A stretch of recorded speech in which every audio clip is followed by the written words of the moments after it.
नमस्कार, राजस्थान समाचार में आप सभी का स्वागत है। मैं हूं आपके साथ प्रज्ञा मिश्रा। बुलेटिन की शुरुआत करेंगे बड़ी और अहम खबर के साथ। तो सबसे पहले बात कर लेते हैं खबर डीग से है, जहां आगामी दशहरा और नवरात्रि जैसे बड़े त्योहारों को लेकर डीग पुलिस जो है पूरी तरह से सतर्क नजर आ रही है। आपको बता दें, शहर की कोतवाली में अतिरिक्त पुलिस अधीक्षक अखिलेश शर्मा की अध्यक्षता में सीएलजी सदस्यों के साथ एक अहम बैठक भी आयोजित की गई।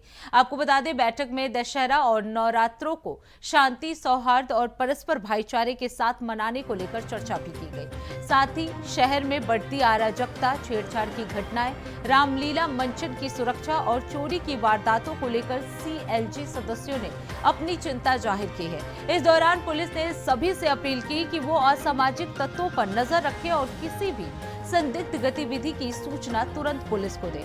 इस बैठक में शहर कोतवाली प्रभारी विजय मीणा, महिला सुरक्षा और सलाहकार केंद्र की सदस्यताएं और सुरक्षा सखी के साथ ही सीएलजी सदस्य भी मौजूद रहे। आपको बता दें, डीग पुलिस ने त्योहारों के दौरान शांति बनाए रखने के लिए कमर कस ली है। त्योहारों पर सुरक्षा को लेकर पुलिस पूरी तरह से अलर्ट नजर आ रही है।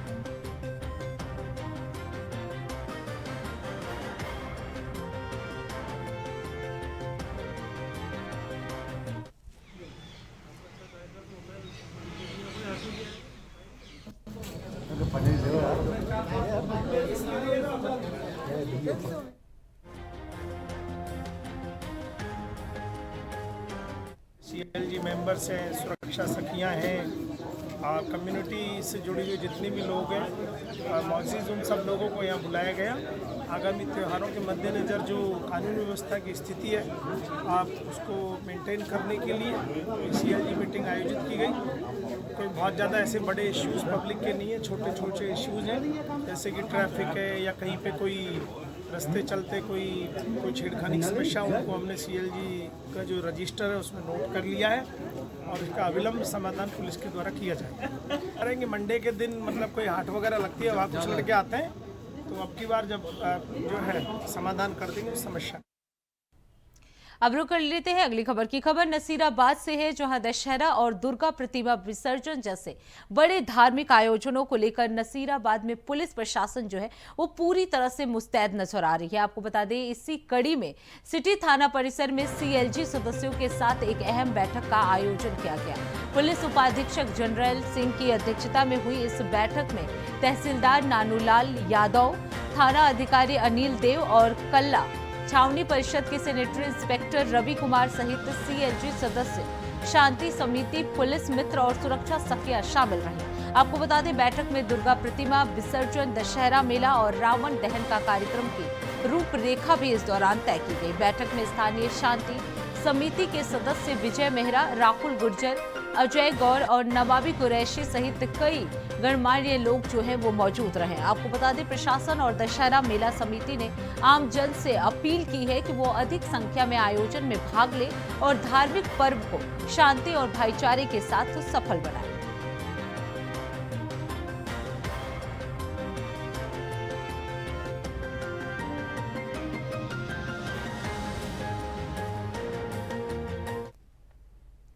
अब रुक कर लेते अगली खबर की। डीग में रामनवमी का पर्व हर्षोल्लास और धूमधाम से मनाया गया। आपको बता दें कि जहां भगवान श्री रामचंद्र की विधि विधान से पूजा अर्चना की गई, वहीं शारदीय नवरात्र के दौरान 9वें दिन का महापर्व भी जिले में भक्ति भाव, श्रद्धा और कन्या पूजन के साथ संपन्न हो गया। जहां घरों और मंदिरों में माता की जोत, हवन और कन्या पूजन कर आशीर्वाद लिया गया। वहीं विधि विधान पूर्वक माता रानी के भजन और पूजा अर्चना के पश्चात नियमित उपवास रखने वाले कार्यक्रम भी इस दौरान किए गए। आपको बता दें, विसर्जन का भी प्रक्रिया इस दौरान किया गया। तो नवरात्रि का पर्व बड़ी ही श्रद्धा और उल्लास के साथ संपन्न किया गया।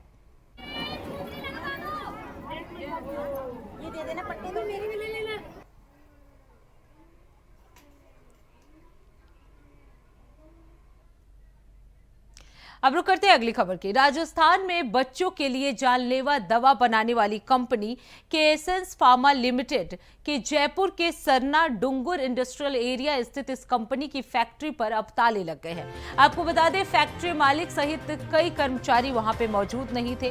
2 दिन पहले भरतपुर की घटना के बाद लिए गए सैंपल में खामी मिलने के बाद से ये फैक्ट्री बंद पड़ी है। आपको बता दें, कंपनी के पास इस फैक्ट्री में लिक्विड सेक्शन, कैप्सूल और टैबलेट बनाने का लाइसेंस है। करीब 6 माह पहले ड्रग विभाग ने कफ सिरप बैच KL 22357 का सैंपल लिया था। सरकारी लैब की जांच में पाया गया कि सिरप में मौजूद मेटॉल 0.5 mg मानक के अनुरूप नहीं था।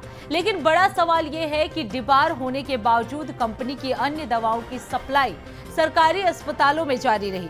यही नहीं, हाल ही में मुफ्त दवा योजना में दी जाने वाली पीने से सीकर में 5 साल के बच्चे की मौत हो गई थी। अजीतगढ़ में 2, जयपुर में 1 और भरतपुर में 1 बच्चा और 1 डॉक्टर इस सिरप से बीमार होकर अस्पताल पहुंच गए हैं। इसके बावजूद चिकित्सा विभाग ने इस सिरप के वितरण पर रोक नहीं लगाई थी। फिलहाल अब रोक लगा दी गई है और जांच के लिए सैंपल भी भेज दिए गए हैं। अब रिपोर्ट आने का इंतजार किया गया है। अब सरकार ने पूरे मामले की जांच के लिए 3 सदस्यीय समिति की गठन की है और दवा वितरण पर रोक के साथ सैंपल दोबारा लैब भेजे गए हैं। लेकिन सबसे बड़ा सवाल यह है कि जब बार बार सैंपल फेल हो रहे थे तो आखिर कैसे ये दवाएं पास होकर बच्चों तक पहुंचती रहीं और डिबार कंपनी की दवाओं की सप्लाई पर समय रहते रोक क्यों नहीं लगी। तो आपको बता दें, अब ताला लगाकर ये कफ सिरप की कंपनी जो है वो भाग निकली है।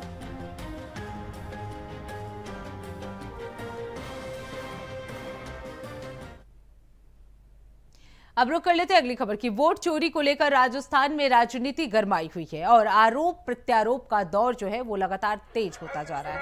आपको बता दें, बीकानेर दौरे पर पहुंचे बीजेपी प्रदेश अध्यक्ष और राज्यसभा सांसद मदन राठौर ने कांग्रेस पर जमकर निशाना साधा है और वोट चोरी के आरोपों को सिरे से खारिज किया है। आपको बता दें, बीकानेर में पत्रकारों से बातचीत करते हुए मदन राठौर ने साफ कहा कि अगर हम वोट चोरी करते हैं तो अशोक गहलोत, सचिन पायलट और गोविंद डोटासरा कैसे जीतते। उन्होंने कहा कि बीजेपी ने कभी लोकतंत्र और जनादेश का अपमान नहीं किया।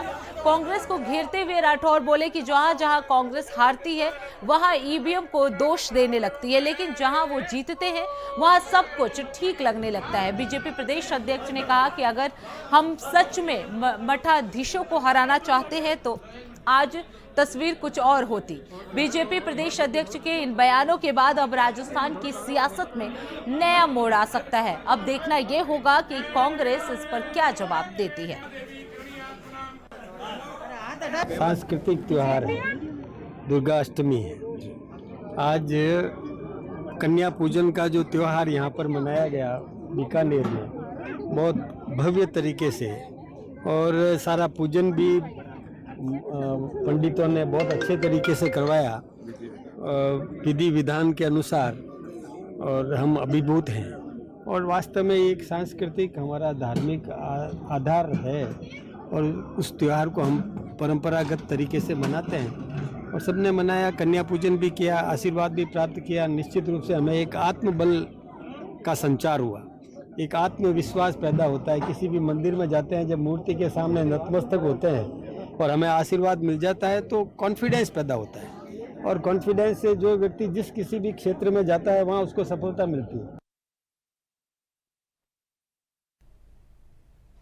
अब रुक कर लेते हैं अगली खबर की। खबर नागौर जिले के भदवासी इलाके से है, जहां पुलिस ने अवैध रूप से उर्वरक निर्माण, भंडारण और बिक्री करने वाले आरोपी नरेंद्र परिहार को गिरफ्तार कर लिया है। आपको बता दें, थाना सदर और कृषि विभाग की संयुक्त कार्रवाई में भारी मात्रा में नकली उर्वरक जब्त किए गए थे। कृषि मंत्री डॉक्टर किरोड़ी लाल मीणा के आदेश पर जब कृषि आयुक्त ताले की टीम बहरोड पहुंची तो उन्हें ग्लेयर एग्रो कंपनी की बंद फैक्ट्री मिली। ये फैक्ट्री कई सालों से बंद पड़ी थी, लेकिन उसके लेबल का उपयोग बदवासी में नकली खाद बनाने में किया जा रहा था, जिससे विभाग के अधिकारी हैरान रह गए। आपको बता दें, पुलिस और कृषि विभाग मिलकर इस तरह के अवैध कारोबारों को पूरी तरह समाप्त करने के लिए प्रतिबद्ध है, ताकि किसानों को सही और गुणवत्ता युक्त खाद मिल सके।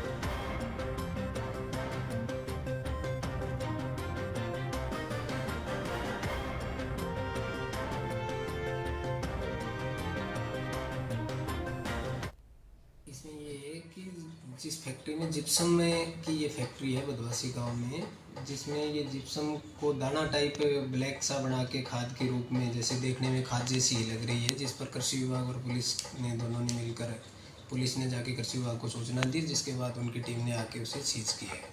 करीब 3000 के आसपास कट्टे हैं, ये 3060 कट्टे हैं टोटल, जिनमें 190 कट्टे हैं जिन पर मार्का लगा हुआ है, जिन पर आगे इन्वेस्टिगेशन किया जाएगा। बाकी सिंपल कट्टे हैं जो इन्होंने जिप्सम को रोटेट करके, जो अलग अलग जो इनके नाम है कृषि के हिसाब से, वो सीज करके अभी सोसाइटी को सुपुर्द किया गया है। बाकी इन्वेस्टिगेशन अभी जारी है। फैक्ट्री मालिक से फैक्ट्री की जो भी रजिस्ट्रेशन वगैरह है, इस संबंध में सारे कागजात संबंधित विभागों से इससे भी इन्वेस्टिगेशन करके प्राप्त किए जा रहे हैं। प्राइमा फेसी ये पिछले 1 साल से ये जिप्सम का जो क्रोम टाइप के जो बना रहे हैं, ये दानेदार बनाने का काम ये कर रहा है। गिरफ्तारी वगैरह इसमें अभी इन्वेस्टिगेशन चल रहा है। इन्वेस्टिगेशन के बाद ही जो भी डॉक्यूमेंटल जो भी एविडेंस आएगी उसके हिसाब से। तो फिलहाल रुकते एक छोटे से ब्रेक के लिए, ब्रेक के बाद जल्द लौटेंगे। देखते रहिए इंडिया वॉइस। तो ब्रेक के बाद एक बार फिर आप सभी का स्वागत है। रुक कर लेते हैं खबरों की ओर। खबर फलौदी से है, जहां एसपी कुंदन कमरिया के निर्देश पर पुलिस मादक पदार्थ तस्करों के खिलाफ लगातार सख्त कार्रवाई कर रही है। आपको बता दें, हाल ही में फलौदी पुलिस ने 11.93 ग्राम अवैध मादक पदार्थ एमडी के सप्लायर विकास विश्नोई को गिरफ्तार कर लिया है। आरोपी जंभेश्वर नगर का निवासी है और बदमाश प्रवृत्ति का बताया जा रहा है। आपको बता दें, अल्प समय में यानी लिमिटेड टाइम में शॉर्टकट तरीके से धन कमाने और लग्जरी लाइफ स्टाइल जीने के लिए वो इस तरह के कार्रवाई को अंजाम देता था और इसी के उद्देश्य से वो मादक पदार्थों की तस्करी करता था। पुलिस इस गिरोह के खिलाफ लगातार कार्रवाई कर रही है ताकि फलौदी क्षेत्र को मादक पदार्थों से मुक्त कराया जा सके। तो मादक पदार्थ तस्करों के खिलाफ ये बड़ी कार्रवाई जो है पुलिस की तरफ से देखी गई है।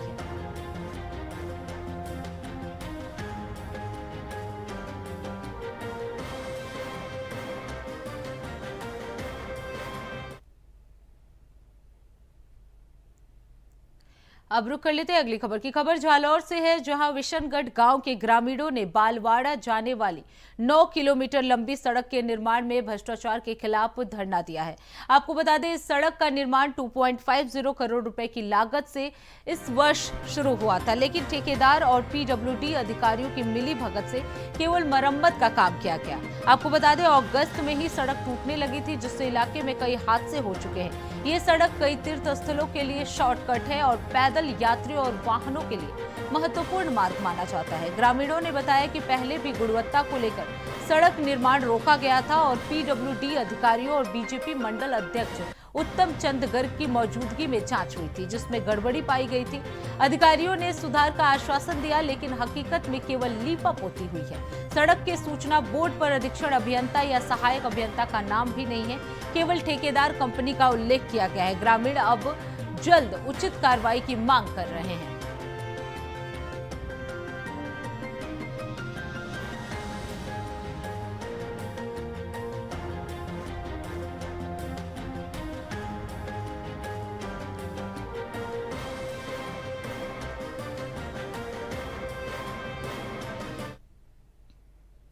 अब रुक कर लेते हैं अगली खबर की। खबर अजमेर से है, जहां अजमेरू भवन निर्माण यूनियन ने श्रमिक कल्याण की दिशा में एक अनूठी पहल कर नई मिसाल पेश की है। आपको बता दें, इस दौरान यूनियन ने अपने पंजीकृत श्रमिक सदस्यों के लिए धार्मिक और ऐतिहासिक स्थलों की यात्रा का आयोजन किया। इस कड़ी में आज अजमेर रेलवे स्टेशन से श्रमिकों का एक विशेष दल रामदेवरा और जोधपुर की यात्रा पर रवाना हुआ। आपको बता दें, यूनियन के अध्यक्ष राजकुमार गोरा ने जानकारी देते हुए कहा कि ये यात्रा न केवल श्रमिकों के लिए आस्था का अवसर है, बल्कि उन्हें सामाजिक और सांस्कृतिक दृष्टि से भी जोड़ने का एक महत्वपूर्ण माध्यम बनेगी। उन्होंने बताया कि रामदेवरा तीर्थ दर्शन के साथ साथ जोधपुर प्रमुख दर्शनीय आदि का भी भ्रमण करेंगे और उन्हें भ्रमण कराया जाएगा। श्रमिकों का जीवन अक्सर कठिन परिश्रम और संघर्ष से भरा होता है, ऐसे में उन्हें कुछ समय मानसिक शांति और श्रद्धा दी जानी चाहिए और इस अवसर पर उनके जीवन को नई ऊर्जा मिलेगी और सकारात्मकता प्रदान की जाएगी। मुसलमान यूनियन के द्वारा 3 दिन की धार्मिक यात्रा के लिए अजमेर से प्रस्थान किया जा रहा है, जिसके अंतर्गत रामदेवरा, जोधपुर, मंडोर, राई का बाग और मंसूरी बाबा के दर्शन किए जाएंगे और 3 तारीख को दोपहर को 1 बजे यात्रा की वापसी होगी। इससे मजदूरों का आर्थिक मनोबल बढ़ेगा एवं धार्मिक आस्था के प्रति जागरूक किए जाने का मेन उद्देश्य इनको धार्मिक प्रकृति, आस्था एवं विश्वास की भावना को लेकर ये यात्रा शुरू की जा रही है। अब रुक कर लेते हैं अगली खबर की। खबर जालौर से है, जहां जीन नगर समाज द्वारा नवरात्रि के अवसर पर समाज की 51 कन्याओं का पूजन किया गया। वहीं समाज के अध्यक्ष पोकर राम सोलंकी ने बताया कि जी नगर समाज द्वारा नवरात्रि के अवसर पर समाज की 51 कन्याओं का फूल और मालाओं से पूजन किया गया। इसके बाद समाज के बंधुओं द्वारा कन्याओं को उपहार भेंट किए गए। इसके बाद समाज के सभी बंधुओं द्वारा 51 दीपों से चामुंडा माता की आरती, समाज और प्रदेश की खुशहाली की कामना की गई। समाज की बहन और बेटियों द्वारा गरबा नृत्य भी किया गया।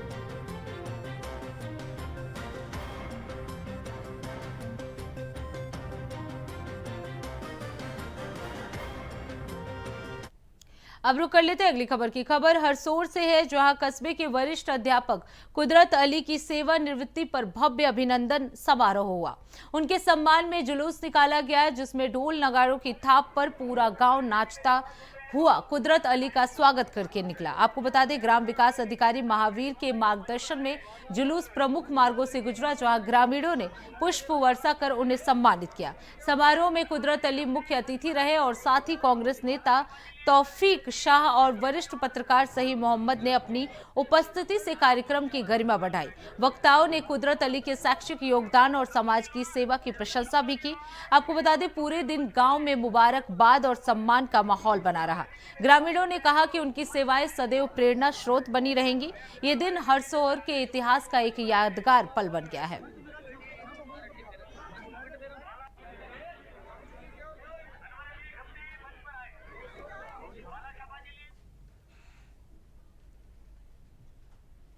अब रुक करते हैं अगली खबर की। डी कुम्हेर विधायक डॉक्टर दिगंबर सिंह ने अपने पिता और पूर्व मंत्री स्वर्गीय डॉक्टर दिगंबर सिंह के जन्मोत्सव पर कबड्डी प्रतियोगिता का आयोजन किया। इस प्रतियोगिता में ऑल इंडिया स्तर के खिलाड़ियों के साथ साथ इंटरनेशनल लेवल के खिलाड़ी भी शामिल हुए। आपको बता दें, मंत्री राजेंद्र राठौर ने कहा कि डॉक्टर दिगंबर सिंह उनके करीबी मित्र थे और खेलों के प्रति उनकी गहरी रुचि थी। उन्होंने बताया कि डॉक्टर दिगंबर सिंह पहले भी खेल प्रतियोगिताओं में सक्रिय रहते थे। विधायक डॉक्टर दिगंबर सिंह ने कहा कि ये प्रतियोगिता उनके पिता की याद में आयोजित की गई है, जो खेलों के प्रति समर्पित थे। इस आयोजन में क्षेत्र में खेलों को बढ़ावा मिलेगा और युवा प्रतिभाओं को अवसर मिलेगा। आपको बता दें, प्रतियोगिता में स्थानीय लोगों ने भी उत्साहपूर्वक भाग लिया।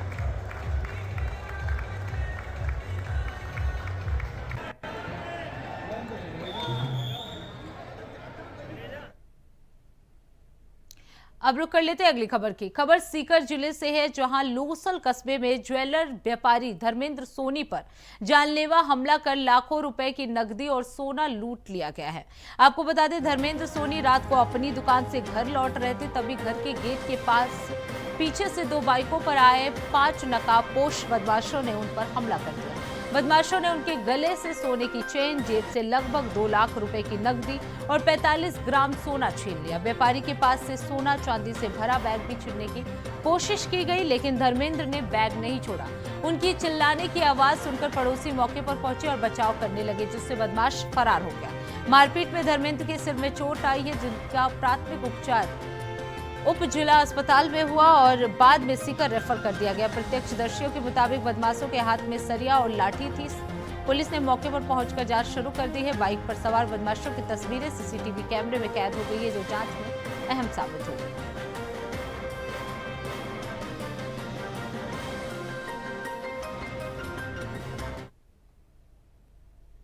अब रुक कर लेते हैं अगली खबर की। राजस्थान के कोटा जिले की बापर ग्राम पंचायत से एक गंभीर मामला सामने आया है। यहाँ की चारागाह भूमि पर बबूल के पेड़ों की अवैध कटाई धड़ल्ले से की जा रही है। आपको बता दें, पंचायत प्रशासक रविंद्र कुमार गुप्ता ने बताया कि पिछले 3-4 दिनों से हर दिन सैकड़ों क्विंटल गीली लकड़ियां वाहनों में भरकर ले जाई जा रही है। उन्होंने बताया कि अब तक लगभग 50 से 60 बीघा जमीन पर खड़े बबूल के पेड़ों को पूरी तरह काटा जा चुका है। इसकी जानकारी सांगोद उपखंड अधिकारी ने दे दी है, लेकिन बावजूद इसके अवैध कटाई पर रोक नहीं लग पाई है। पंचायत के मुताबिक अब तक लाखों की कीमत की लकड़ी काटकर बेच दी गई है।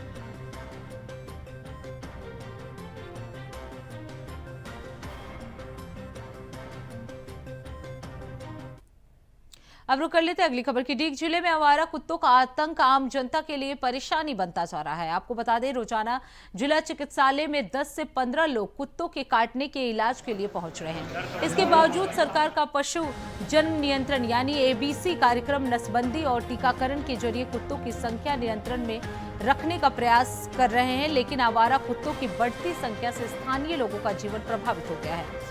लोग घरों से बाहर निकलने में डरते हैं और निजी कामों में दिक्कत महसूस कर रहे हैं। आपको बता दें, चिकित्सक डॉक्टर शोभित सिंघल का कहना है कि कुत्तों के काटने से होने वाले घावों का समय पर इलाज जरूरी है ताकि कोई गंभीर बीमारी ना हो। प्रशासन से मांग की जा रही है कि आवारा कुत्तों के खिलाफ प्रभावी कदम उठाया जाए ताकि लोगों की सुरक्षा सुनिश्चित हो सके। में 20 मरीज ऐसे आ चुके हैं जिनको रैबिट डॉग ने यानी पागल कुत्ते ने काटा है, और संभावना ऐसी है कुछ मरीजों की और आने की संभावना है। उनका प्राइमरी ट्रीटमेंट है वो यहाँ किया जा रहा है। बाकी रेबीज वगैरह की जो वैक्सीन है कल सुबह वो OPD में लगवा दी, अभी कुछ के लग चुके हैं। तो फिलहाल राजस्थान समाचार में बस इतना ही। देश दुनिया की तमाम बड़ी खबरों के लिए देखते रहिए इंडिया वॉइस। तब तक के लिए नमस्कार।